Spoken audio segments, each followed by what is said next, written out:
말씀은 구약성경 사무엘상 16장 17절에서 21절까지입니다. 구약성경 434쪽입니다.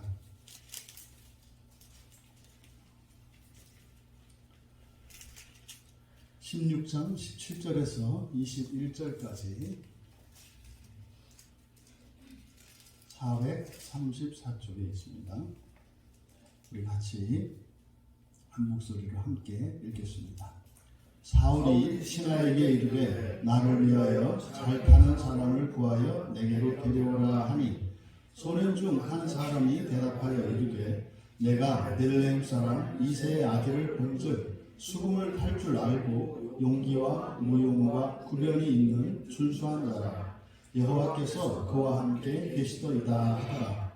사울이 이에 전령들을 이새에게 보내어 이르되 양치는 내 아들 다윗을 내게로 보내라 하매 이새가 떡과 한 가죽 부대의 포도주와 염소 새끼를 나귀에 실고 그의 아들 다윗을 시켜 사울에게 보내니 다윗이 사울에게 이르러 그 앞에 모셔 서매 사울이 그를 크게 사랑하여 자기의 무기를 드는 자로 삼었고.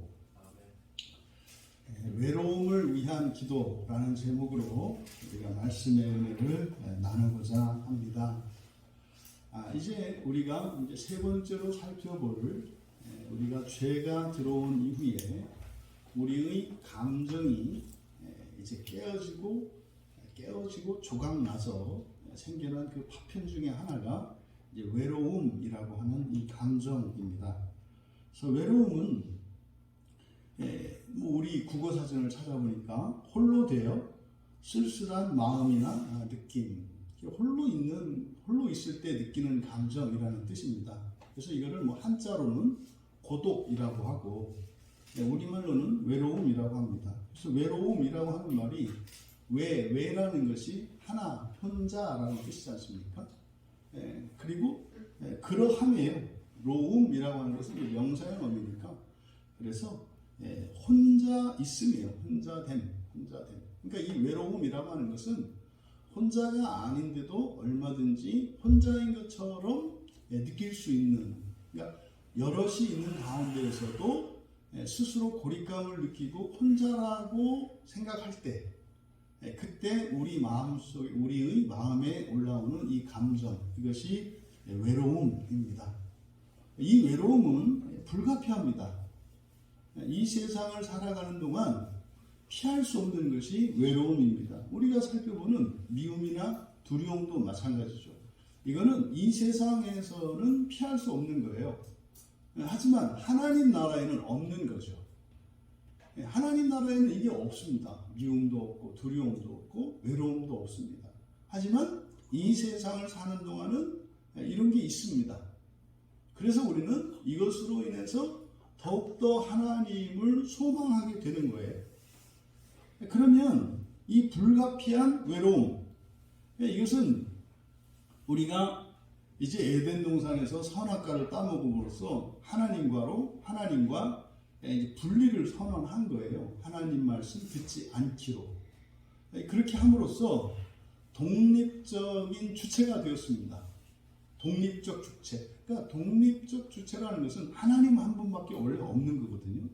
근데 우리 스스로 하나님 말씀에 불순종함으로써 하나님 말씀에 불순종해서 나 스스로 나의 길을 선택하고 극복하며 살아가겠다라고 선언한 거죠. 이것이 마치 이제 자녀들이 독립 선언하는 것과 같은 거죠. 그때 이후로 외로움은 숙명인 거예요. 그래서 외로움이라고 하는 것은 독립심과 동전의 양면입니다. 이 독립심, 혼자 되고자 하는 마음, 그것은요, 그걸 살짝 뒤집으면 외로움이 되는 거예요. 그러니까 집을 떠나고 싶어 하던, 보통 이제 집에서 지내는 사람들은, 함께 지내던 사람들이, 이제 나가서 독립하고 싶은 이런 마음을 가지죠. 그러면 이 독립하고 싶은 독립심이라고 하는 것은 때로는 권장할 만한 것이고 성숙함의 증거라고 할 수가 있어요.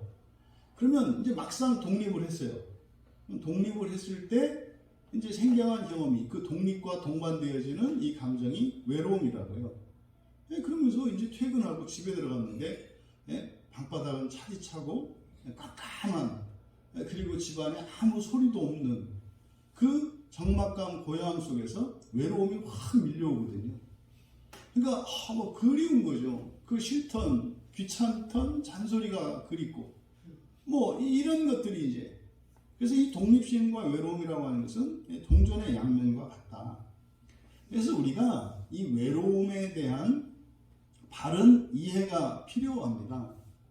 사실상 이 외로움이 사회 문제로 대두된 것은 아주 오래 전부터예요. 이거는 뭐 인류 역사 속에서 이 고독의 문제, 인류의 문제는 철학자들에게도 아주 골치 아픈 주제였고, 벗어버릴 수도 없지만 벗어버리고 싶은, 그래서 여러 가지 공동체들이 생기고 친목단체가 생기고 취미가 생기고 뭐 이렇게 하는 것들이 바로 이 외로움의 문제를 극복하기 위한 어떤 수단들이거든요. 그러면요, 이 외로움이라고 하는 것은 1차적으로 이건 불가피하다, 뗄 수 없는 거라고 그랬지 않습니까? 그러면요, 떼낼 수 없는 외로움을 떼내려고 한다면 절대 할 수 없는 것을 하려고 하는 것과 같죠. 언젠가는 지칠 거고요. 어떤 환경이 이제 바뀌게 되면 도저히 버틸 수 없는 상황이 된 거예요. 그런데요, 내 마음이 외로움을 떨쳐버려야 된다고 생각을 해요. 떨쳐버릴 수 없는 것을. 그러니까 이제 외로움에 대해서 우리가 잘 모르기 때문입니다. 이게 뭐 집단 따돌림이라든지 뭐 여러 가지 일들이 많이 있었지 않습니까? 그런데요, 이 외로움이 그렇게 나쁘기만 한 거냐? 그렇지 않습니다. 왜냐하면 여러분 스스로 생각해 보세요. 여러분 스스로가 사람들로부터 좀 잠시 떨어져서 간섭받지 않는 여러분만의 이런 자유를 누리고 싶은 때가 있잖아요. 그러니까 그때가 어떤 상황, 여러분이 외로워질 때라야 사실은 여러분들이 평화를 찾고 자유를 찾을 수도 있는 거예요. 그래서 이 외로움에 대한 우리들의 바른 이해가 필요하다. 그래서 외로움은 이것은 악이다라고 규정할 수만은 없어요.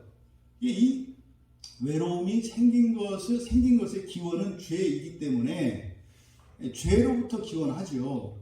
하지만 이 세상에 생겨난 모든 것은 하나님의 허용 안에 있는 것이기 때문에 모든 것은 선한 것과 악한 것이라 할지라도 모두 선용할 수 있다고 하는 사실, 이것을 우리가 이 외로움과 관련해서도 잘 기억하고 있어야 합니다. 그러면 떼어낼 수 없는 불가피한 이 외로움도요, 순기능이 있고 역기능이 있다고요. 그러니까 외로움이 하는 이런 선한 기능이 있고, 또 외로움이 하는 이런 역기능, 우리에게 해가 되는 그런 부작용들을 일으킵니다. 그래서 이 외로움의 이 역기능이라고 하는 것은 이제 사람들로부터 또는 어떤 환경으로부터 이제 고립되었고 단절되었다라고 하는 이런 생각과 함께 이런 두려움과 무력감과 절망이 확 들어올 수 있어요. 이건 외로움의 역기능이죠. 그럼 이 세상 아무것도 없는 것 같고 어떤 위험이 닥쳐왔을 때 거기에서 완전히 무기력한 나 자신, 그래서 이런 두려움, 여러 가지 이런 부정적인 기능을 외로움이 하기도 합니다. 이제 가장 극단적인 것이 이제 절망이죠. 이제는 다시는 내 곁에 누군가도 없을 것 같고, 이제 다시는 이 세상에 속하지도 못할 것 같은, 그러면은요, 나는 그냥 무가 되어버려요. 무가. 이랬을 때 정말 해서는 안 되는 그런 끔찍한 그런 선택을 하기도 하죠. 이런 것들을 보통 우리가 고독사라고 합니다. 그냥 전화 한 통화하고 누군가에게 말 한마디만 하면 쉽게 벗어날 수도 있는 상황에서 아무에게도, 그러니까 자기 주변에 아무도 없다라고 하는 이러한 이 고독감이 밀려왔을 때 스스로 자기의 존재를 부인하고 멸망을 향하여 치닫게 합니다. 이게 가장 심각한 이 외로움의 역기능이죠. 그런데 이 외로움은 순기능도 한다고요. 순기능도 해요. 그래서 누군가로부터 간섭받지 않고 누군가로부터 완전히 독립된 것을 느꼈을 때 자유와 자기 집중이라고 하는 순기능이 있어요. 그래서 뭐 공부를 하거나 어떤 일을 할 때는 어떻게 해요? 뭐 연락도 끊어버리고 전화기도 끊어버리고 소음도 차단하고 그래서 그 일에 집중할 수 있도록 방해받을 요소들을 제거해버리잖아요. 그래서 이 외로움의 상태는 사실은 내가 무엇인가에 집중할 수 있고 또 방해받지 않을 수 있는 자유로운 상태인 거예요. 그러면 그것을 통해서 사실은 자기를 발전시킬 수 있거든요. 여러분, 외로움을 두려워하고 외로움의 환경을 기피하는 사람은 결코 발전이 있을 수가 없습니다. 사람의 자기 발전은 자기 한계를 뛰어넘는 사람들이 반드시 살아야 되는 삶은 외로운 삶이에요. 외로움과의 싸움에서 이기지 못하면 자기가 목표한 바를 이룰 수가 없어요. 그러니까요. 자기가 무슨 일을 하다가 생각이 분산되어 버리잖아요. 사람들에게. 그래서 이때 외로움이 확 들어요. 고독감이 들어요. 그랬을 때 그때 그 일에 더욱 집중하며 나갈 수도 있고 이 외로움이 부정적으로 작용하면 마치 내가 혼자인 것 같아서 괜히 다른 사람에게 연락을 해서 하던 일을 하지 못하고 다른 길로 빠지게 되는 이런 일들이 일어나죠. 그래서 하나님 나라의 소망을 가지고 살아가는 신자들이 반드시 일정 부분은 이 외로움을 가지고 살아야 하는데 이 외로움을 선용해야 합니다. 한 번도 외롭지 않다. 이거는 문제가 있는 겁니다. 문제가 있는 겁니다. 사람들에 휩쓸려서 함께 교제하며 살아야 할 때가 있고 우리는 철저하게 하나님 앞에서 단독자로서 오직 하나님 앞에 나만 있는 이러한 경험들과 그런 시간들을 가져야 합니다. 이게 필요한 거예요. 그래서 이 외로움은 이런 순기능이 있고 역기능이 있다는 거. 그럼 이 외로움을 우리가 분류해 볼 수 있습니다. 원인에 따라서. 지금 제가 드리는 말씀들은 뭐 성경의 근거 구절들을 이용하거나 이런 것이기보다는 성경에 나타난 인물들과 성경의 기사들 그리고 우리들의 신앙의 경험들을 토대로 해서 이것은 이제 개인의 생각을 진술하는 겁니다. 이것은 여러분의 이해를 돕기 위한 것이고 이것은 보조적인 것입니다. 왜냐하면 이런 기본적인 외로움에 대한 이런 지식과 이해가 없으면 성경에 등장하는 인물들의 그런 심리와 그들의 행태를 온전히 이해할 수가 없어요. 그래서 기본적으로 이러한 틀을 제가 제공하는 것이니까 이것을 뭐 절대화하고 뭐 이런 거다, 이런 것은 위험한 생각이고 하지만 지금 제가 여기서 이제 외로움을 원인에 따라서 이렇게 분류하고 하는 이런 것들은 이 외로움을 바르게 이해하고 외로움을 선용하는 그런 유익한 도구가 될 수 있기 때문에 이것을 말씀드리는 겁니다. 이 외로움의 근본적인 원인은 창세기 3장 8절에서 시작이 돼요. 하나님이 나타나셨을 때 이들이 숨잖아요. 아담과 하와가 나무 뒤로 숨었잖아요. 그러니까 그 전까지는 상상도 할 수 없었던 거예요. 이런 환경은. 하나님이 부르셨을 때, 그러니까 하나님이 오셔서 함께 있거나 떨어져 있다 하더라도 하나님과는 분리된 느낌이 없었어요. 계시면 계신 대로 또 안 계시면 안 계신 대로 늘 하나님 안에서 하나님과 함께 있었단 말이죠. 그런 거예요. 그런데 인류 역사상 최초로 하나님으로부터 숨었어요. 그러니까요, 이렇게 숨어 보니까, 하나님으로부터 등을 돌리고 보니까 생전 느끼지도 못했던 그런 감정이 생겨나는 거예요. 그것의 원인은 아담은 두려워서 숨었다라고 했죠. 그래서 두려워서 그 두려움 때문에 숨었죠. 근데 숨고 나니까 하나님으로부터 자신을 분리시키고 나니까 이상한 마음이 생겨요. 이게 바로 외로움입니다. 이게 바로 외로움이에요. 그래서 이 외로움의 근본적인 원인은 불순종으로 인한 죄책감에서 그 하나님으로부터 스스로 숨은 것이 이 외로움의 기원이에요. 그러니까요, 사람들과 함께 있다 하더라도 사람들과의 관계를 단절해버리고 교제를 하지 않겠다라고 하는 이 생각을 가지고 있게 되면 그 사람의 마음속에는 외로움이 생겨나고 그 외로움은 점점점 자라게 되어 있습니다. 환경적으로 혼자 있어서가 아니라 이것은 자기의 마음, 자기의 의지적 결단에 의해서 이 외로움이 생겨나는 거예요. 그것이 외로움의 기원이죠. 하나님으로부터 숨었을 때. 하나님으로부터 숨었을 때.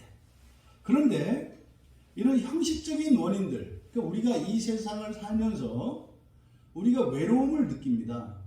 외로움을 느낍니다. 그러면 이 외로움을 어떻게 느끼느냐에 따라서 여러 가지 그 원인을 가지고 외로움을 우리가 분류할 수가 있겠는데, 먼저 기준을 네 가지로 개인적인 것, 사회적인 것, 그리고 시대적인 것, 존재적인 것, 이렇게 네 가지로 구분해 보았습니다.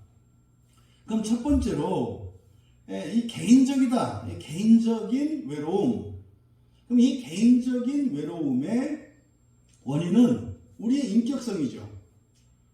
지정의라고 하는 우리의 지성과 우리의 감성과 우리의 의지가 원인이 되어서 나타나는 외로움들이 있어요.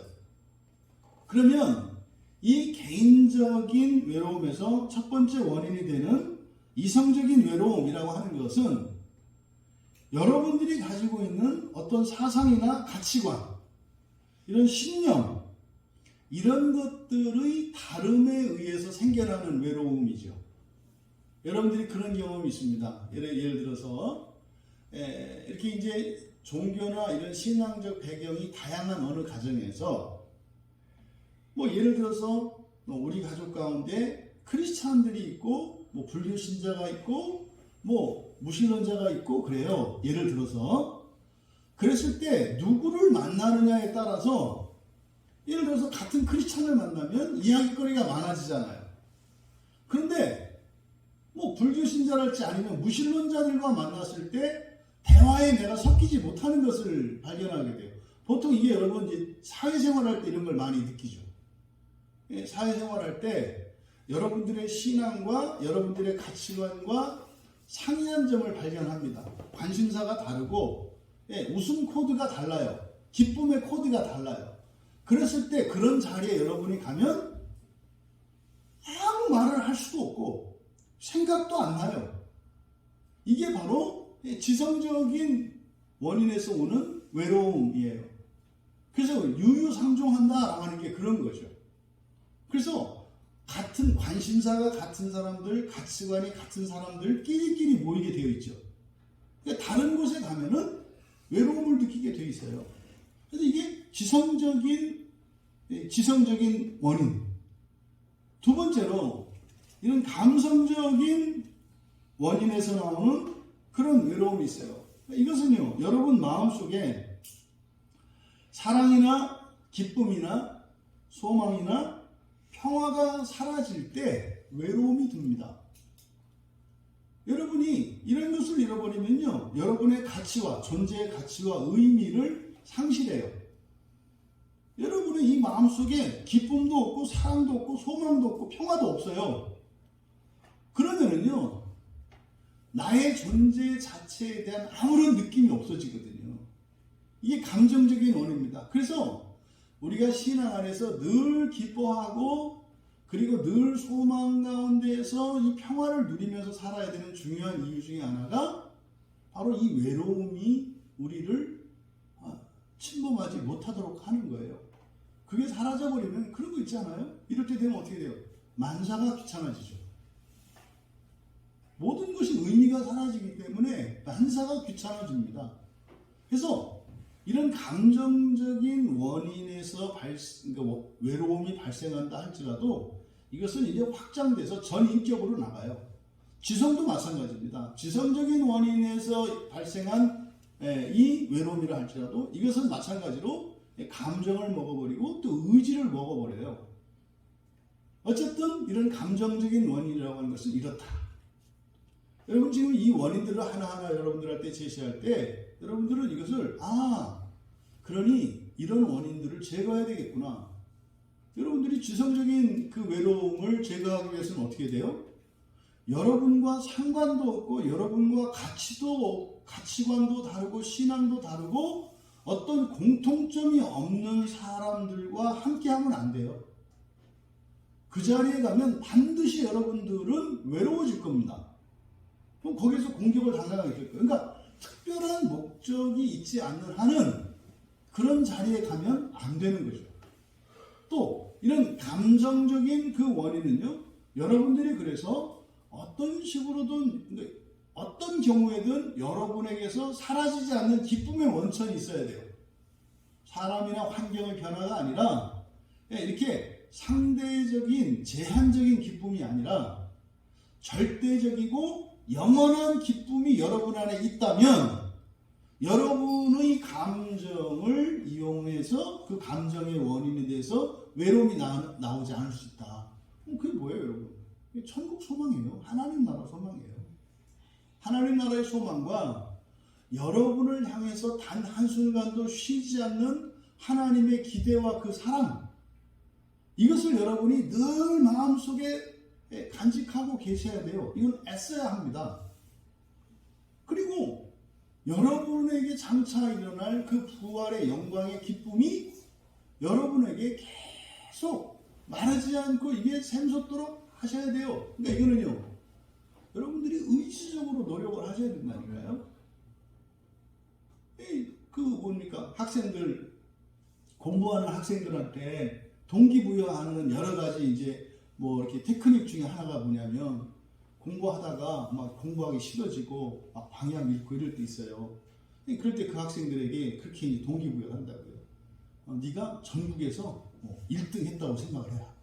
이번에 수능 만점자라고 한 명 나왔다면서요.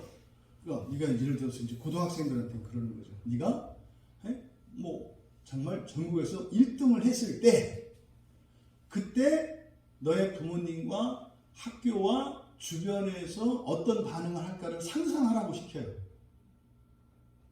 근데 이제 어떤 학생은 그런 일 없어요. 이렇게 이제 하는 애들이 있고, 착한 학생들은 상상을 하죠. 그러면요, 공부하기 지루하고 실증 날 때, 그만두고 싶을 때 그 상상을 하면요, 힘이 생겨요. 이 안에 힘이 생깁니다. 그래서 다시 한번 이렇게 나아가게 되죠.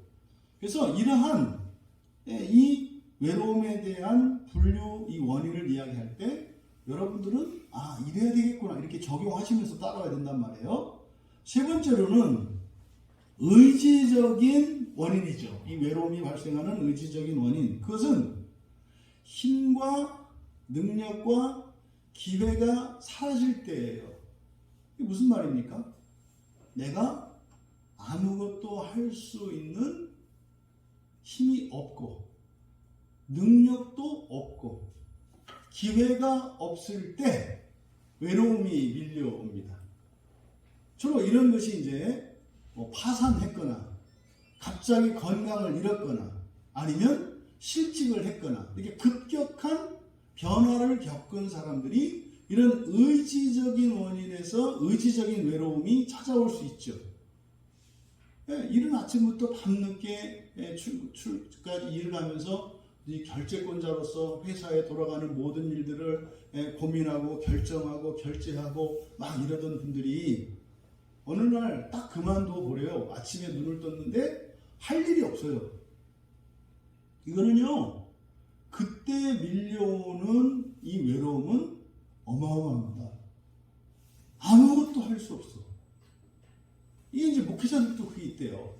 목회자들도 이제 정년하고 딱 은퇴하고 딱 나면 은퇴식 하고 나서 그 다음날 새벽에 눈을 떴는데, 원래 새벽에 설교하러 나가야 되는데 갈 데가 없잖아요. 그러면 그냥 가서 이제는 설교 듣고 예배 드리면 되는데, 그 설교자로서의 그 직분을 잃어버린 그것 때문에 나는 쓸모없구나, 뭐 이렇게 이제 생각을 하는 거죠. 그래서 이런 힘이나 능력이나 이런 지위, 이런 기회들, 이게 이제 사라졌을 때 이런 외로움이 들 수 있다, 이 말이에요.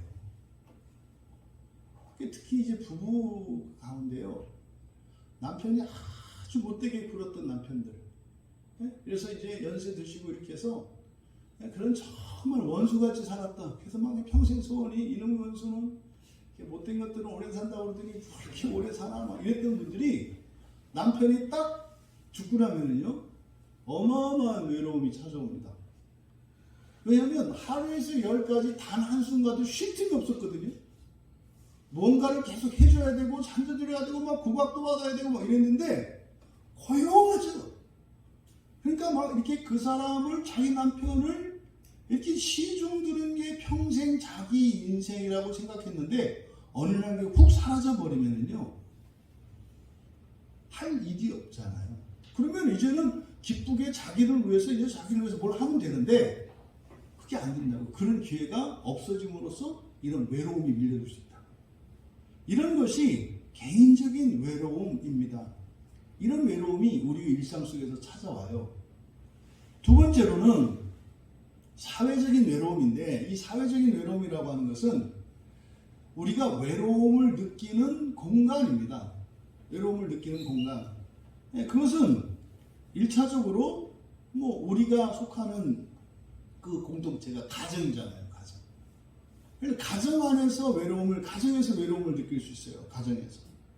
그리고요, 직장에서 외로움을 느낄 수가 있죠. 사회에서. 이제 어린 학생들에게는 사회가 학교 아니겠습니까? 학교랄지. 또 우리 크리스찬들에게는 중요한 장소가 또 교회죠. 이런 곳에서 외로움을 느낄 수가 있어요. 근데 모든 곳에서 다 외로움을 느끼면 견딜 수 없겠죠. 그래서요, 외롭지 않은 공간을 만들어요, 사람은. 그래서요, 가정에서 외로운 사람들은 다른 곳에서 그 외로움을 상각시키기 위해서 다른 곳을 찾습니다. 취미 생활을 한다든지 이렇게 합니다. 특히 우리나라의 남성들이 이제 한 60대 이상, 60대, 70대 이분들이, 이 남성들은 가정에서는 무조건 외로워야 된다는 생각을 갖고 있었어요. 그렇게 배웠죠. 그냥 가정에서는 외로운 거다. 그래서 외로움을 엉뚱한 데 가서 푸는 걸로 살았었어요. 그래서 옛날 이제 도덕적으로 혼란하고 또 이중생활이라든지 이런 게 있던 이유가 뭐냐면 이 가정에서의 외로움 때문에 그랬어요. 가정에서의 외로움 때문에. 근데 이게 지금 오늘날도 심각합니다. 이 문제가 아직 해결이 안 됐어요. 가정에서의 외로움이라고 하는 것이. 그러면 가족 안에서는 사실은 이런 사랑과 기쁨과 평화 안에서 이 외로움을 극복하고 이겨야 되는데 이 가정 안에 외로움이 있다. 또 여러분 직장 내에 학교에서의 이런 외로움이 있죠. 그건 이제 아무래도 기능적인 곳이니까 그것과 관련되어진 어떤 이런 것들. 또 교회 내에도 외로움이 있습니다. 교회 내에서도. 이와 같이 이 사회적 외로움이라고 하는 이것이 사실상 이렇게 겉으로 드러나고 사회적인 문제이기 때문에 이것을 제도적으로 어떻게 고치려고 노력을 하죠. 그래서 법과 복지 제도의 확충을 통해서 이 사회적 외로움을 제거하려고 합니다. 세 번째로는 시대적 외로움입니다. 시대적 외로움. 이거는요, 어느 시대에나 존재하는 거잖아요. 왜요? 문화나 이런 가치관은 시대적으로 변화합니다. 시대에 따라서 변화하게 돼 있어요. 그러면 이 변화에 적응하지 못하게 되면 시대적인 외로움을 느끼게 되어 있습니다. 이게 이제 뭐 세대차라든지 아니면 촌스러움이라든지. 그런데 이 시대적 외로움은 수치심을 동반해요. 뒤떨어진 낙오자와 같은 열등한, 이래서 수치심을 동반합니다. 그런 거 있잖아요, 여러분. 유행 지난 옷이나 유행 지난 헤어스타일을 하고 다닌다고 생각을 해보세요. 괜히 자꾸 얼굴이 화끈화끈해지지 않아요? 뒷골이 땡기고. 그래서 이런 시대적인 외로움이라고 하는 것은 이런 문화와 가치관과 관계되어진 것인데, 이거는요, 어느 시대에나 존재해요. 왜요? 시대는 계속 변하니까. 또 마지막으로 이 존재적인 외로움이 있습니다. 존재적인 외로움. 이 존재적인 외로움이라고 하는 것은 세계관과 관계되어 있는데, 우리는 이 세상에 속해 있고 동시에 하나님 나라에 속해 있죠. 두 세계에 속해 있잖아요. 그래서 이 외로움은 이 세상에 속해 있는 세속적인 외로움이 있고, 하나님 나라와 관계된 이런 영적인 외로움이 있어요. 그러니까 사실 우리는 세속적인 외로움은 가져도 괜찮은 거죠. 하지만 이거 쉽지 않기 때문에 굳이 세속적인 외로움을 가질 필요는 없어요. 하지만 세속적인 외로움은 가져도 이게 심각한 문제는 아니에요. 근본적인 문제는 아니에요. 물론 가볍지는 않아요. 하지만 영적인 외로움을 느끼는 것은 이거는 보다 더 심각한 문제입니다. 대표적인 게 그런 거예요. 여러분들이 설교를 듣고 예배를 드리는데 하나가 되지 않아요. 이런 건 영적인 외로움입니다. 물론 그것이 교회라고 하는 공간에서 일어나는 거니까 사회적인 측면에서 보면은 이런 교회적인 외로움이 되겠죠. 또 거기에는 지성적인, 감성적인, 의지적인 여러 가지 원인들. 그래서 여기에 제시되어 있는 이 네 가지의 기준들이 상호작용을 하면서 결과적으로 내 마음의 외로움을 만들어내고, 그 외로움이 나의 판단을 흐리게 하고 나의 의지에도 영향을 끼쳐서 나의 삶을 규정합니다. 그래서 이 외로움의 이 원인들과 이런 분류들을 통해서 이제 설명을 해야 되니까 이렇게 복잡하게 할 수밖에 없어요. 하지만 이런 것들을 우리가 이해함으로써 이 외로움의 역기능을 배제하고 이 외로움을 통해서 오히려 우리가 유익으로 삼고자 하는 것을 목표로 지금 우리가 말씀을 나누고자 하는 겁니다.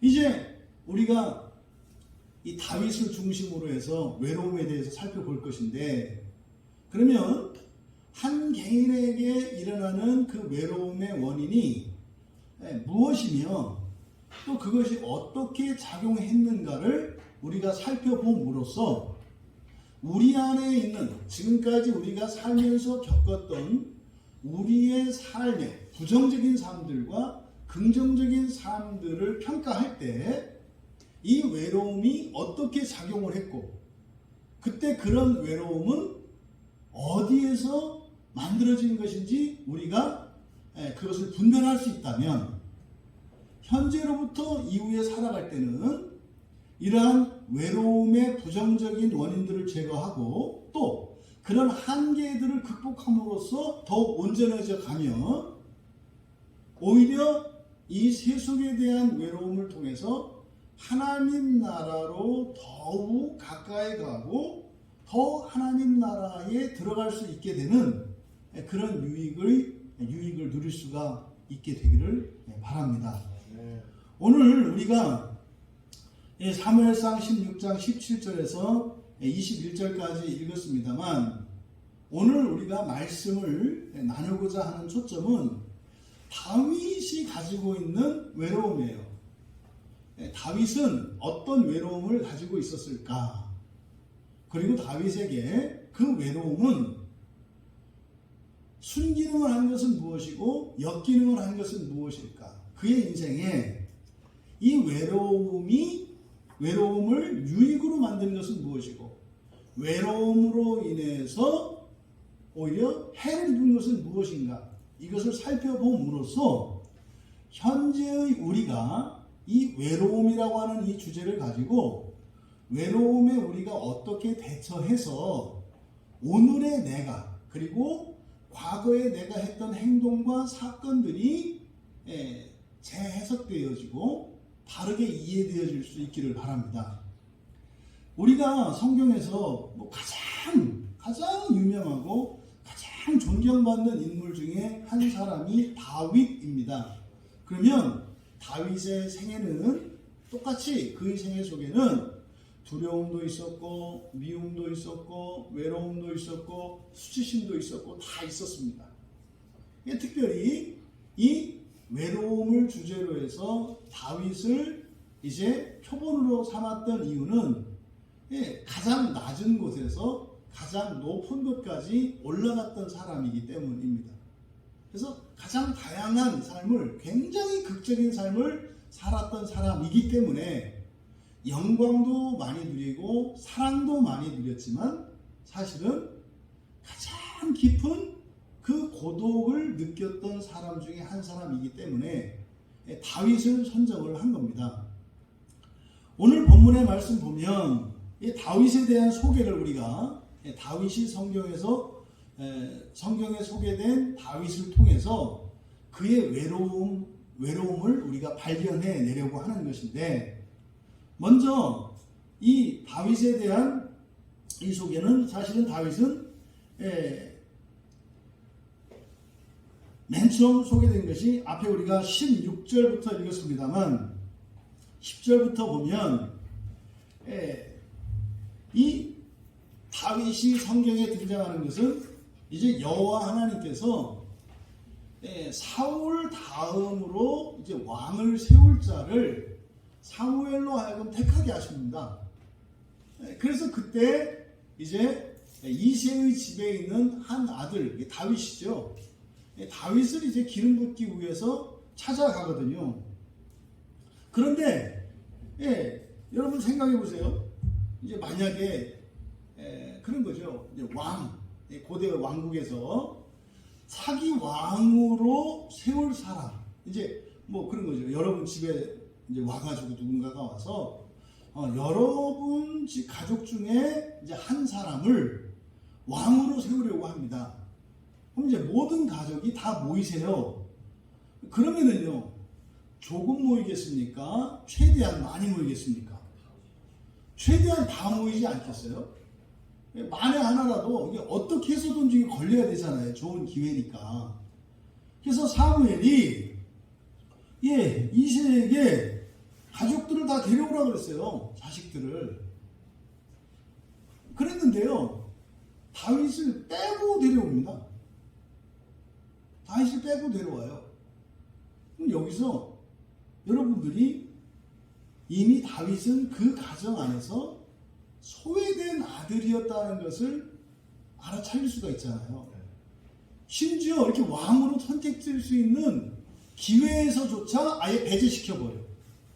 사실은 만에 하나라도 마음에 안 들면 안 되니까 이거든 저거든 다 데려와서 이렇게 해야 되는 거 아니겠어요? 근데 그런 자리에서조차 소외된 아들로 나타나요. 10절과 11절을 보면 이새가 그의 아들 7을 다 사무엘 앞으로 지나가게 했다. 이상한 얘기예요. 그의 아들 7을 다 그러거든요. 근데 그의 아들은 8이거든요. 근데 7을 다 그래요. 마치 그에게 아들이 7이 있었던 것처럼 이야기를 해요. 근데 결과는요, 여호와 하나님께서 감동을 주지 않으세요. 그래서 사무엘이 이상한 거예요. 여호와 하나님께서 분명히 이 집에 아들 중에서 왕으로 삼으신다고 했는데, 아니 자 이제 제 아들 7 아들이 다 지나갔습니다 이렇게 얘기하는 거예요. 그럼 여러분 7 아들이 다 들어갔습니다 라고 했을 때 물론 알아차릴 수 있어요. 그러니까 내 아들이 다 지나갔습니다 하지 않고 7 아들이 다 지나갔습니다 그랬으니까 그럼 7 외에 또 있나? 근데 일반적으로는 그거 알아듣기 쉽지 않습니다. 뭐 당신 자식들 좀 데려오시오 그랬더니 우리 7 아들 다 보여드렸어요 이렇게 얘기하는 거예요. 그러니까 7이 다인 줄 알지 않겠어요? 또 실제로 그런 의도로 얘기한 거죠. 그만큼 다윗은 가족 안에서 특히 아버지에게서 어떤 존재였다? 소외된 존재였다. 요셉과 정반대입니다. 요셉의 경우에는 야곱으로부터 특별히 사랑받았던 아들이잖아요. 외로울 수가 없었어요. 요셉은. 근데 다윗은 요셉과 정반대되는 위치에 있었던 것임을 알 수가 있습니다. 그래서 사무엘이 11절에서 물어보잖아요. 네 아들들이 이게 다냐? 7 아들이 다냐? 이렇게 물어본 거죠. 그랬더니 이새가 그래요. 뭐 그건 아니고요. 막내가 하나 있긴 있는데 그는 양을 지키나이다. 여기서 양을 지키나이다 라고 하는 의미는요. 이 아들이라고 하긴 그렇고요. 그냥 내 자식은 자식인데 자식이 아닌 것도 아니고 자식인 것도 아니고 이렇게 지금 이야기를 하는 거죠. 그러니까 이렇게 중요한 순간에조차 부르지 않는 그것이 다윗이에요. 그럼 여러분이 그런 가정에서 이 8째 중에 막내로 살았다고 생각을 해보시라고요. 그 어릴 적부터 그 외로움이 얼마나 컸겠는가. 심지어요. 통닭시켜놓고 안 부르는 거예요. 통닭시켜놓고. 그것도 뭐예요? 바깥에서 물 기러 오라고. 물 기러 오라고 시켜놓고 안에서 통닭을 시켜서 나머지 형들과 부모가 먹고 있는 이게 한두 번이 아니라 일상생활이었단 말이에요. 그러니까요. 어린 시절부터 이 다윗은 굉장히 고독한 삶을 살았다는 것을 우리가 알 수 있어요. 우리가 아까 개인적으로, 사회적으로, 시대적으로, 존재론적으로 이런 원인들을 생각해 볼 수 있죠. 그러면 만약에 내가 그런 처지라면 어땠을까? 굉장히 외로울 수밖에 없는 그런 사람이에요. 또 그런데 12절에 이제 다윗에 대한 평가는 완전히 반대입니다. 그러니까 다윗이 정말 바보 멍청이고 좀 덜 떨어지고 이래서 그러면은 내가 못나서 그러려니 이럴 수 있어요. 근데 12절에 다윗에 대한 평가는 오히려 다윗의 외로움을 가중시킵니다. 그의 빛이 붉고 눈이 빼어나고 얼굴이 아름답더라 그래요. 무슨 말입니까? 거기다가 지금 착하잖아요. 양떼를 돌볼 정도로. 그러니까 미움받을 일이 없어요. 따돌림 당할 이유가 없어요. 그런데 집에서는요, 괄시를 받아요. 이게 다윗입니다. 그러니까 12절에 사무엘에 대한 이 평가는 오히려 이 어린 다윗의 생애가 얼마나 외롭고 쓰렸을까 하는 것을 보여주는 거죠. 차라리 가족이 없으면 그러려니 하지 않겠어요? 그러니까 부모가 없어서 홀로 지내는 것과요, 부모 형제가 있는데 이런 고독한 상황 속에서 살아가야 되는 것은 후자가 가족 가운데서 그렇게 지내는 것이 훨씬 더 큽니다. 그 크기가. 이게 다윗이에요, 여러분. 그래서 우리가 다윗이 훗날 왕이 되고 한 여기에 초점을 맞추기보다 한 인간으로서의 다윗에 대한 소개가 다윗은 외로운 자로 등장을 해요. 어릴 적부터 지독하게 외로웠던 자라고 성경은 소개하고 있는 것을 우리가 알 수 있습니다. 그리고 이제 우리가 읽은 본문에 보면 이제 실제로 사울에게 이제 악령이 들어서 이제는 뭐 정신이 나갔잖아요. 그래서 이제 악령을 다스리기 위해서 이제 그 악령을 쫓아내기 위해서 이제 그때 당시에 이렇게 수금을 탐으로써 음악으로, 이게 이제 오늘날로 말하면 뭐 음악 치료 뭐 이런 거 아니겠습니까? 뭐 그래서 이제 수금을 잘 타면 그 수금으로 이렇게 악령을 떨쳐낼 수 있다라고 하는 그 신하의 말을 듣고 사울이 이제 다윗에 대한 보고를 듣고 데려오라고 하는 장면이지 않습니까? 그러니까 그 다윗이 어떤 사람이냐? 18절에 보니까 베들레헴 사람 이새의 아들 다윗이죠. 수금을 탈 줄 알고 용기가 있고 무용과 구변이 준수한 자이고 여호와께서 그와 함께 계시는 자입니다. 그러니까 지금 이 다윗은요, 여기에 대한 소개를 보니까 영적으로는 하나도 외롭지 않아요. 근데 그 바로 앞에서 가정 안에서 세속적으로는 굉장히 외로운 사람이에요. 그러니까 이 다윗이라고 하는 어린 아이는 세속적으로는 또 가정적으로는 굉장히 외로운 처지에 있었는데, 이 다윗이라고 하는 어린 아이는 이 세속적인 외로움을 하나님과 교제하는데 하나님과의 교제로 승화시킨 것임을 알 수 있어요. 그러니까 우리가 이 다윗에 대한 이런 수금을 잘 키고 용기가 있고 무용이 뛰어나고 구변이 준수하고 하는 이것을 통해서 우리는 추론할 수 있어요. 또 그 사자를 어렸을 때부터 용서하였다 뭐 이렇게 이야기를 하거든요.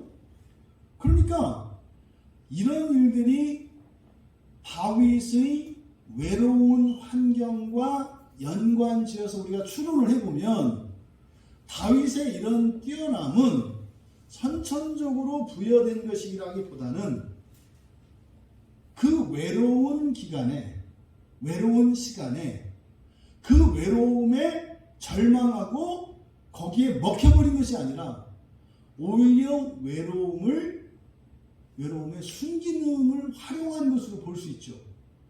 그러니까요, 놀아주는 사람이 없으니까요, 놀아야 되잖아요. 그러니까 수금을 가지고 논 거고요. 뭐 놀 사람이 없고 할 수 있는 게 수금밖에 없으니까. 그러니까요, 틈만 나면 수금을 연주했던 거예요. 뭐 이렇게 집에서 이게 따돌이처럼 이렇게 외로운 상태에 있는 버려진 것 같은 이 다윗을 뭐 학원을 보내줬겠습니까? 아니면은 지금 여기 사무엘이 왔는데도 안 왔는데 어디 잔치집에 가서 누군가가 연주하는 걸 봤겠습니까? 물론 이제 목동들이 치는 그런 거 정도를 본 거 아니겠어요? 그러니까 어깨너머로 배운 거겠죠. 그러면 이렇게 소문이 날 정도로 이 수금을 켰다. 두 가지예요. 그에게 재능이 있었다는 거 뭐 충분히 인정할 수 있고요. 왜? 이 악기와 그림이라는 건 보면은 재능이 있어야 되거든요. 그냥 해서 안 되는 사람이 있는 건 틀림없어요. 그런데 지금 성경에 소개된 이 환경을 보면 어쨌든 재능이 있든지 없든지 간에 다윗의 외로움이 수금을 잘 켜고 또 이렇게 물맷돌을 잘 던지는, 그러니까요, 수금을 키다가 심심하면 이제 뭐 하는 거예요? 이제 물맷돌질 하는 거예요. 그러니까 이 외로운 환경이 다윗에게는 오히려 더 위대한 사람으로 발전할 수 있는 토대가 되었다는 걸 알 수 있죠.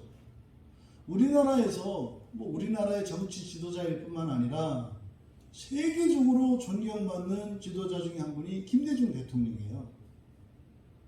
노벨 평화상도 받으시고 뭐 세계적인 인물이죠. 근데요, 김대중 대통령이 한 일은 뭔지 아세요? 감옥에서 지내신 거예요. 김대중 대통령이 실제로 대통령에 대해서 무슨 일을 하신 것보다 김대중 전 대통령의 생애의 대부분은 거의 뭐 5분의 4 이상이 감옥에 있었죠. 감옥에 갇혀 있었어요, 평생을. 그럼 여러분, 다윗이 지냈던 것과 별반 다르지 않은 생애였어요. 근데 그 안에서요, 쉼없이 독서하고 공부하고 연마해서요, 정말 그 안에 있었던 그것을 유익으로 삼았죠. 그러니까 전 김대중 대통령도 그 고백을 하세요. 감옥이 나에게 최고로 좋은 학교였다고. 감옥을 학교로 만들어버린 거예요. 다윗도 그런 거죠. 그러니까 버림받은 것이 버림받은 것이 아니라 나는 그냥 사립학교였다 이렇게 얘기를 하는 거죠.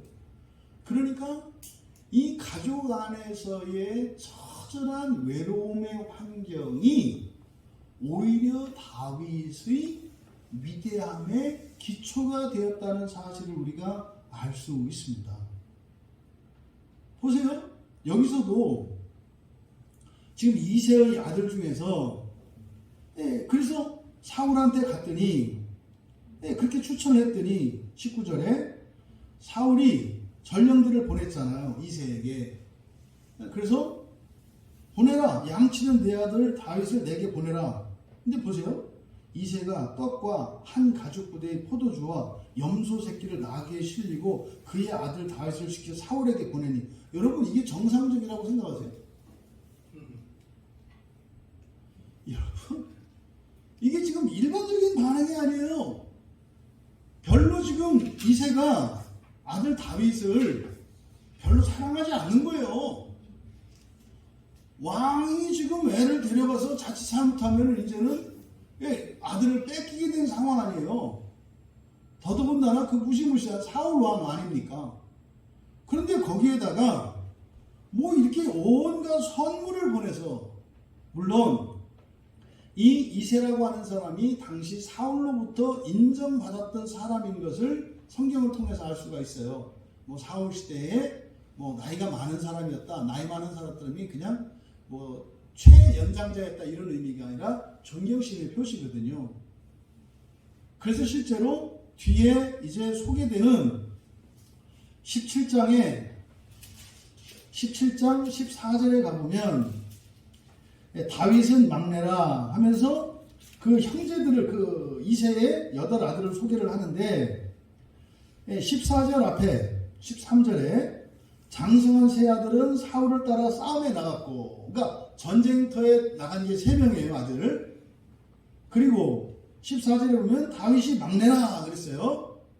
그리고 그 다음에 장성한 세 사람은 사울을 따랐고, 뒤에 소개된 세 사람은 앞에 13절에서 소개된 전쟁터에 나간 세 사람이 아니에요. 다른 세 아들이에요. 그러니까 지금 16장과 17장 사이에 아들 하나가 죽었어요. 아들 하나가, 원래 8이라 그랬잖아요. 8 중에서 여기는 전쟁터에 나간 아들 셋, 그리고 사울을 따르는 아들 셋, 그리고 중간에 다윗을 소개하고 있거든요. 그래서 8이었는데 하나가 줄었어요. 그러니까 요 사이에 죽은 겁니다. 그래서 역대상 2장 13절과 15절에는 이새의 아들이 8이 아니라 7이었다라고 소개를 해요. 그러니까 중간에 그 죽은 아들은 역대상에서는 이새의 족보에서 빼버린 거예요. 죽었기 때문에. 그러니까 지금 여기서 17장 14절에서 막내다라고 했을 때 이 막내 다윗을 제외하고는 아들 6을 어쨌든 다 어떻게 했어요?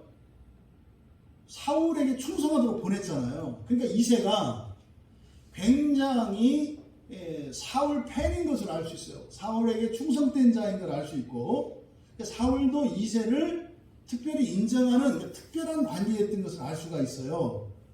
그런데 지금 여기서 이제 사울이 불렀을 때, 그러니까 다윗에게 이런 선물까지 얹어서 보내는 이것은 이새의 충성심과 사울과 이새의 관계를 나타낼 수도 있는데, 인간적으로는 막내고 아직 자라지 않았단 말이에요. 근데 이게 기쁘고 이런 일일 수는 없다. 그건 뭐예요? 지금 이 다윗의 삶이 어떠했는가를 보여준다. 아니, 사무엘이 왔을 때는 데려가지도 않았던 아버지가 왕이 데려다 쓴다고 하니까 막 그냥 보따리 선물까지 바리바리 싸서 챙겨서 보내는, 이게 지금 다윗의 운명인 거죠. 그러니까 그런 거예요. 치킨 먹을 때는 집에서 안 부르다가 교회에서 일 시킨다고 하니까는 너 빨리 가서 교회에서 일해 이러는 거죠. 그러니까 그 아이가 가면서 역시 우리 부모님은 영적이야 막 이렇게 생각하고 갔겠냐 이 말이에요. 나라를 생각해서 이렇게 볼 수는 없다. 이세는 그런 생각이 있었겠지만 인간적으로 보았을 때는 전혀 그런 환경이 아니라는 거죠. 형들에게 따돌림 받는 건 당연한 거 아니겠습니까? 17장 28절에 가면은요, 골리앗이 그냥 이스라엘의 하나님 여호와를 모욕하고 그 앞에서 이스라엘 모든 병사들이 겁을 집어먹고 벌벌벌벌 떨고 있잖아요. 그에 대해서 이 어린 다윗이 의부를 일으켰잖아요. 어디 감히 이런 것이 우리 하나님을 모욕하느냐고. 근데 그 이야기를 들은 큰형 엘리압이 뭐라고요? 화를 냈다고 하잖아요. 화를 낼 게 아니죠. 그러니까 이 다윗은 아버지로부터 형들로부터 철저하게 소외받았던 사람인 것을 알 수가 있어요. 이게 되게 마음 아픈 얘기. 17장 33절에 뭐라 그래요? 사울에게 말을 해요. 다윗이. 저는요 어려서부터요. 보니까 주의 종이 아버지 양을 지킬 때에 사자나 곰이 와서 양떼에서 새끼를 물어가면 내가 따라가서 그것을 치고 그 입에서 새끼를 건져냈고 그것이 일어나서 나를 해치고자 하면 내가 그 수염을 잡고 그것을 쳐 죽였나이다. 33절에 저는요 어려서부터 용사예요. 되게 마음 아픈 얘기예요, 여러분. 사자한테 달려들 정도면은요 어떤 사람이었을까요? 우리가 용감하다 이렇게 얘기하는 거거든요. 근데요 이 세상에 미련 없는 사람이에요. 이 세상에 아무 미련 없는 사람이 자기 목숨 소중한지 모르는 겁니다. 단지 다윗이 이렇게 사자에게 달려들었다 했을 때 그것을 이렇게 긍정적으로 용감한 사람이고 하나님의 사람이었기 때문에 이렇게 달랐다 이렇게 하기에는 성경에 등장하는 다윗에 대한 이 계시를 우리가 온전히 읽어낼 수가 없어요. 그 어린 나이에요. 그거 하나에 목숨을 걸고 달려들어요. 양새끼 하나에. 이런 일을 하는 사람들이 누구예요? 병사들 중에서도 특공대고요. 이 세상 사람들에서 이렇게 하는 사람들은 조직폭력배들이에요. 그 사람은요 아무 미련이 없어요. 그리고 누구도 나의 죽음을 그렇게 슬퍼하지 않기 때문에 걸릴 게 없어요. 그러니까 다윗이 사울에게 저는 어려서부터 용사합니다 라고 하는 이 말이 인간적인 측면에서 다윗을 바라볼 때 되게 가슴 아픈 얘기다 이 말이에요. 심청이가 인당수에 고향들 상대석에 자기를 팔아버리잖아요. 그때 뱃사람들이 야야 너 이래도 되겠냐. 우리가 심청이를 소녀의 전형으로 삼잖아요. 근데 여러분 그 어린 것이 아버지를 위해서 바닷물에 뛰어들겠다라고 했을 때 지극한 효심을 가진 딸이면 틀림이 없어요. 그런데요 지나친 효심이에요. 지나친 효심이에요. 아버지가 그렇게 해서 눈뜨기를 원할까요? 만약에 그렇게 해서 아버지가 눈 뜨고 났을 때 자기가 죽어서 눈 떴다고 하면은 그 아버지의 마음이 어떨지 심청이는 공감을 못한 거예요. 우리 성경은 제가 이 피해자라니까요. 어려서부터 막 제가 목숨 걸고 효도하려고 막 그런 생각을 계속 하다가 보니까 어느 날 제가 철들고 나서 깨달았어요. 이건 효자 되려고 한 게 아니라 천하의 최고 부요막심한 놈이 되려고 했구나. 왜냐면요 제가 그런 극단적인 효자가 되려면 어떻게 돼요? 우리 아버지 어머니 눈 멀어야 되고요. 죽을 병에 걸려야 되고요. 그래서 내 목숨을 바치지 않으면 안 되는 상황이 돼요. 그러니까 내가 효자가 되기 위해서 오히려 우리 부모님들을 불행에 몰아넣는 생각을 했구나라는 걸 깨달았다니까요. 물론 그 의도는 효도하라고 하는 거지만 사실은 그런 사상 속에는 극단적인 생각이 들어가 있는데, 그거는요, 신청이라고 하는 그 어린 여자아이를 인격적으로 보지 않았기 때문에 그 아이가 그렇게 되기까지는 사실은 뭐예요? 인생에 미련이 없는 거예요, 여러분. 다윗도 마찬가지입니다. 결론은 그겁니다. 어려서부터 부모도 있고 형제들도 있고 또 보면 집이 살만한 집안이었어요. 그리고 이 아이가 그렇게 덜 떨어지는 아이도 아니고 문제가 있는 속 썩이는 아이도 아니었어요. 그랬는데 그는 처절하게 외로운 삶을 살았다. 이게 다윗의 어린 시절에 대한 성경의 평가입니다. 외로웠다예요. 외로운 아이였다. 외로운 아이였다. 얼마만큼? 어려서부터 내가 당장 죽더라도 무엇 하나 미련이 남지 않을 만큼 외로운 아이였다. 여러분, 우리가 이 다윗의 생애를 살펴보면서 이 외로움에 대한 성경의 가르침이 그렇게 이렇게 선명하게 드러나지 않아요. 찾아내야 돼요. 그래서 우리는 다윗을 통해서 이 외로움을 알아갈 터인데, 오늘 우리가 살펴본 이 다윗에 대한 이야기를 통해서 어쩌면 여러분들이 이 가정 안에서 이런 외로움을 가졌을 수도 있어요.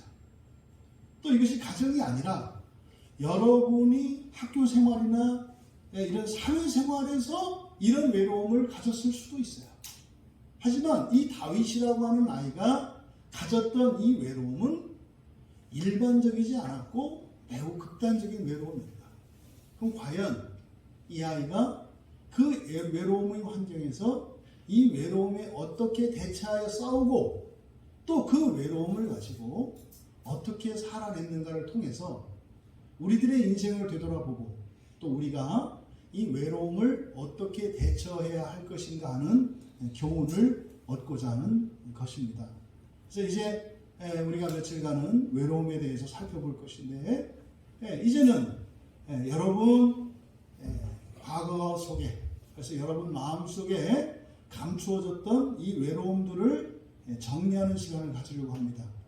여러분들이 이렇게 묻어놓은 것, 그리고 아직도 휘감처럼 펄펄 뛰어다니는 이런 외로움들, 또 아직 드러나지 않은 이런 외로움들을 잘 정리하고 대비해서 외로움의 유익을 가질 수 있는 우리 모두가 되기를 주님의 이름으로 축원합니다. 주사님 찬양 준비해 주시고요. 기본적으로 여러분, 이 외로움에 대한 여러분의 오해를 벗겨내셔야 돼요. 외로움은 나쁜 거다. 아니에요. 외로움은 뭐예요? 쓰기 나름이다. 외로움은 쓰기 나름이다. 그래서 우리가 그 외로움의 참된 그 효용 가치를 몰랐기 때문에 어쩌면 우리가 큰 좋은 에너지를 쓸 수 있었던 이런 외로움이 방치되고 있을 수 있습니다. 그런 것들을 되찾고 또 이 외로움을 선용할 수 있는 은혜의 시간이 되기를 바랍니다. 주 영광 나타내소서. 함께 찬양합니다.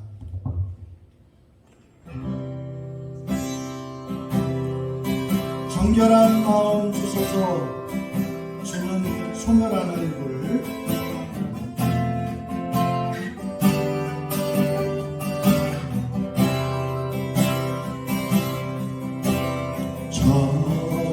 정결한 마음 주소서. 주는 소멸한 얼굴 소멸한 여호와의 산 그 거룩한 곳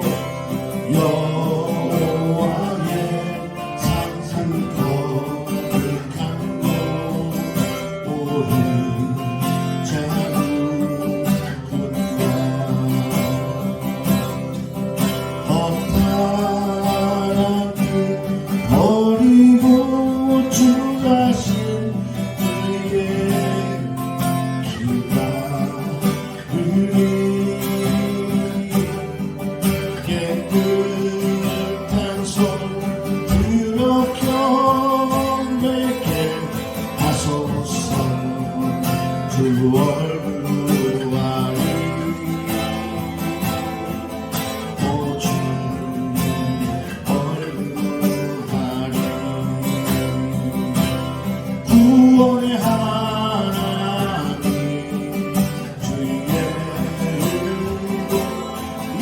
백성이 일으키소서. 주는 주의 이 순간에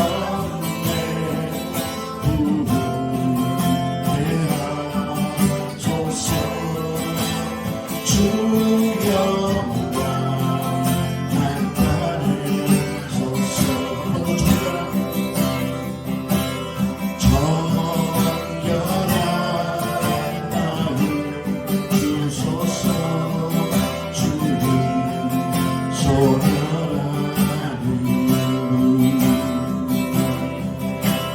여호와의 산들 거룩한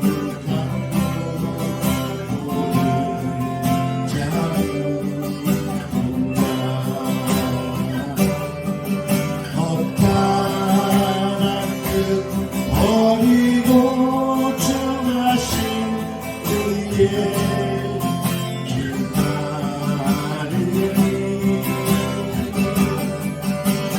깨끗한 손 들어 경배케 하소서.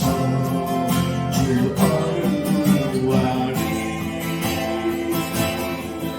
오직 얼굴가리 구원의 하나님 주의 은혜로 이 백성이 일으키소서. 주는 주의 이 수년에 부흥케 하소서. 주 영광 나타내소서. 어린 양 따르니 어디로 인도하든지 자기를 구인하고 주 따르니 주 영광 나타나 모든 육체 보리라. 주 이름은 세계 위에 어린 양 따르니 어디로 인도하든지 자기를 위하고 주 따르니 주 영광 나타나 모든 육체 보리라. 주 이름은 세계 위에 어린 양 따르니 어디로 인도하든지 자기를 구인하고 주 따르니 주 영광 나타나 모든 육체 보리라. 주 이름은 세계 위에 구원의 하나님 주의 은혜로 이 백성이 일으키소서. 주는 주의 이 수년에 부흥케 하소서. 주 영광 나타내소서. 주 영광 나타내소서.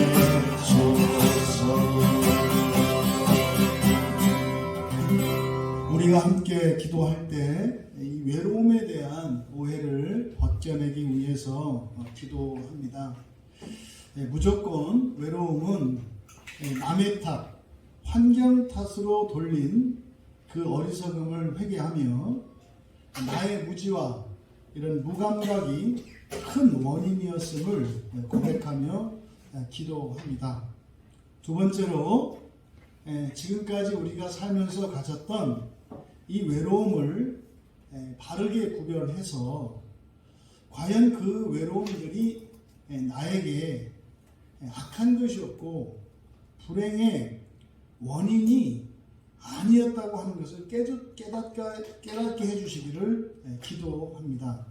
세 번째로 이 외로움의 원인을 바르게 파악해서 이후로는 또 우리가 그동안 정리하지 못했던 이 외로움을 유익의 기회로 삼을 수 있도록 결단하며 은혜를 구하며 기도합니다. 다시 한번 정리합니다. 외로움에 대한 오해를 벗겨내기 위해서 이 외로움의 큰 원인이 나의 무지와 무감각이었음을 고백하며 기도합니다. 두 번째로 이 외로움이 나의 불행의 원인이 아니었음을 깨닫게 해주시도록 내가 인정할 수 있도록 은혜를 구하며 기도합니다. 세 번째로 이후로는 이 외로움의 원인을 바르게 파악하고 잘 분별하여 유익의 기회를 삼을 수 있도록 은혜를 구하며 우리 같이 기도하겠습니다. 우리가 두 번째로 이 외로움의 원인을 생각하며 기도하기를 원합니다. 이 외로움의 근본적인 원인은 죄에 있습니다. 우리의 불순종에 있습니다.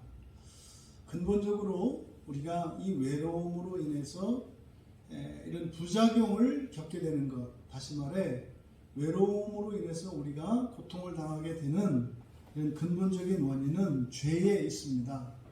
그래서 우리들 생활 속에서 사람들로부터 또 어떤 집단으로부터 또 여러분들의 인격적으로 또 영적으로 이렇게 느꼈던 이 모든 외로움들, 그 원인이 하나님으로부터 숨은 것임을 우리가 정말 깨달을 수 있도록 은혜를 구하면서 기도합니다. 모든 외로움의 시작은 하나님으로부터 숨으려고 하는 마음에 있습니다. 하나님으로부터 숨으려고 하는 그 마음이 외로움의 밭이 되어서 거기에서 여러 가지 원인의 외로움들이 생겨나는 것입니다. 그래서 과거에 우리가 겪었던 외로움 속에 하나님과 무관하게 생각했던 그것이 잘못된 것임을 깨닫고 과거에 우리가 겪었던 그 지독한 외로움이 있었다면 그때 그 시간 우리는 하나님을 더 추구하였던가를 생각해보고 이후로는 이런 모든 외로움의 순간에 더욱 하나님께 나아가기를 원합니다. 이렇게 결단하고 기도하시고 또 이런 형식적인 원인들, 개인적인 원인이 있고 사회적인 원인이 있고 시대적인 원인이 있고 존재적인 원인이 있다고 했는데 이 개인적인 원인, 우리의 전 인격입니다. 여러분들이 생활을 하면서 여러분들의 이런 가치, 여러분들의 생각을 절대시함으로써 외로워지죠. 스스로 외롭게 만들죠. 또 여러분 안에 그런 기쁨을 여러분 스스로 제거함으로써 외로워지죠. 이런 것들을 여러분이 생각을 하시고 이런 개인적인 원인, 사회적인 원인, 우리들이 외로움을 느끼는 공간, 그리고 이 시대 속에서 여러분들이 이 시대에 적응하려고 하지 않는다면 당연한 것으로 여기셔야 돼요. 이 시대적인 외로움은. 하지만 시대에 동화되고자 하지 않으면서 그것으로 인해서 문득문득 들어오는 외로움 때문에 괴로워하시면 안 된다 이 말이에요. 그럴 땐 그걸 받아들여야 합니다. 시대에 뒤져서 내가 몰라서 그것을 당연한 것으로 여기세요. 그것을 인격적인 관계로 적용을 하면 안 된다. 그리고 세속적인 외로움은 얼마든지 이길 수 있도록 하나님께 은혜를 구하며 정리합니다. 모든 외로움의 근본적인 원인은 하나님으로부터 숨으려는 마음인 것을 죄로 인한 것임을 기억하시고 외로움을 느낄 때마다 그 순간에 하나님으로부터 등을 돌린 나의 마음을 발견하게 하옵소서. 그래서 외로움이 찾아올 때마다 하나님께 숨기고 있는 하나님으로부터 숨은 나의 무엇을 발견하고 하나님께 나아갈 수 있도록 기도하시고, 그리고 두 번째로는 이 네 가지 형식적인 원인들, 개인적인 원인, 사회적인 원인, 시대적인 원인, 존재론적인 이런 원인들을 통해서 여러분들의 이런 미움의 원인이 정확하게 분별될 수 있도록 우리 함께 기도하겠습니다. 또 이제 끝으로 기도할 때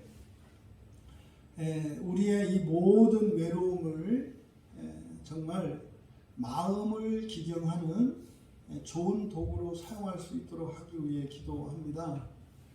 죄로 인해서 생긴 이런 근본 감정들이, 이런 작용이 우리에게 선용될 수 있다고 하는 것.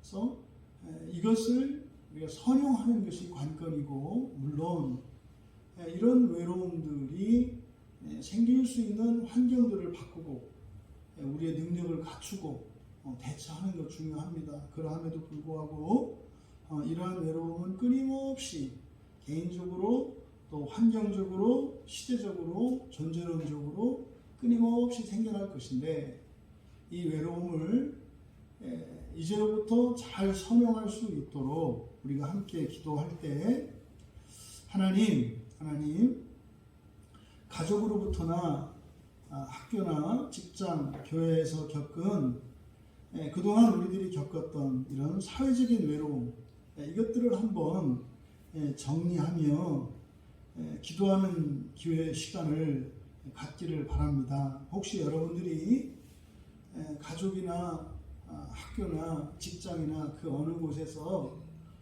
또 교회 안에서 이런 외로움을 느끼신 적이 있었다면 그것이 나 개인으로부터 말미암는 것이었는지, 또 외부의 환경으로 말미암는 것이었는지, 또 그것이 나의 힘과 능력과 관계된 이런 의지적인 원인이었는지, 아니면 감정적인 원인이었는지, 아니면 지성적인 원인이었는지, 그 기준을 가지고, 또 그게 세속적인 것이 영적인 것이었는지, 이런 기준을 가지고 여러분들이 겪었던 그 외로움, 그것을 이 시간 다시 한번 정리하는 그런 시간이 되었으면 좋겠고, 두 번째로는 혹시 여러분이 이 외로움에 대한 두려움이 있다면 그 외로움을 극복할 수 있도록 기도하시되, 이 외로움을 근본적으로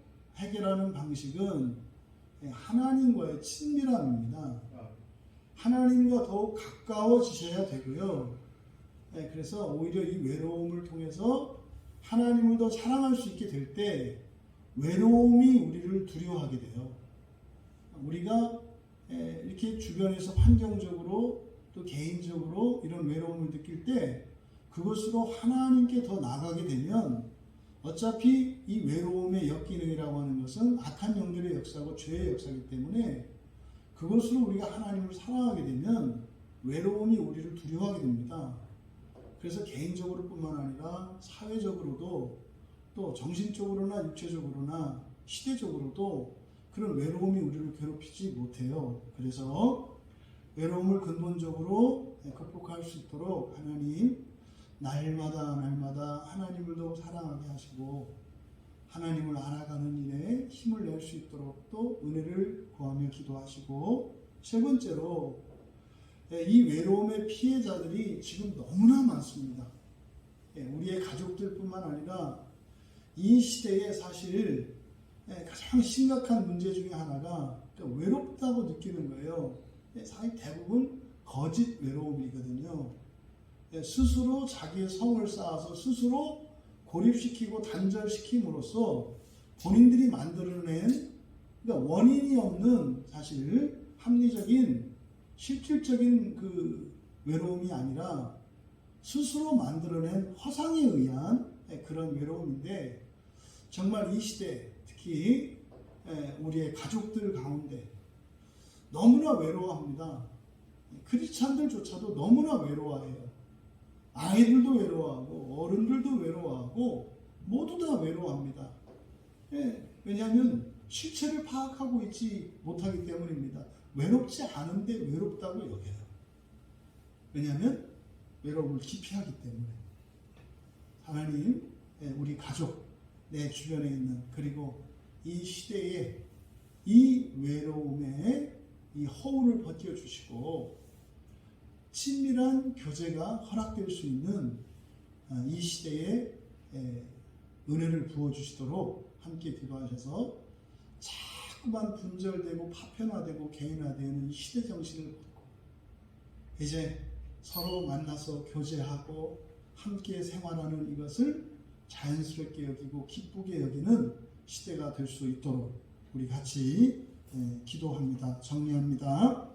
여러분들이 겪었던 가족으로부터 학교나 직장으로부터 교회 안에서 겪었던 이런 외로움들, 이것의 원인을 분석하고 정리하면서 재해석하고 정리할 수 있도록 기도하시고, 두 번째로는 근본적으로 이 외로움의 해악을 없애도록 하나님을 더욱 사랑하고 하나님을 알아가는 일에 쉼없이 기도하며 은혜를 구하며 나아갈 수 있도록 결단하시고, 또 끝으로 여러분들 가족들, 그리고 이 시대의 이 가짜 외로움들, 하나님 이것을 없애주시고 서로 사랑하며 교제하고 함께하는 것을 기뻐하는 우리 가족, 이 시대 우리 교회 되게 하여 주시옵소서. 우리 같이 기도하시고 편안히 개인적으로 돌아가면 되겠습니다.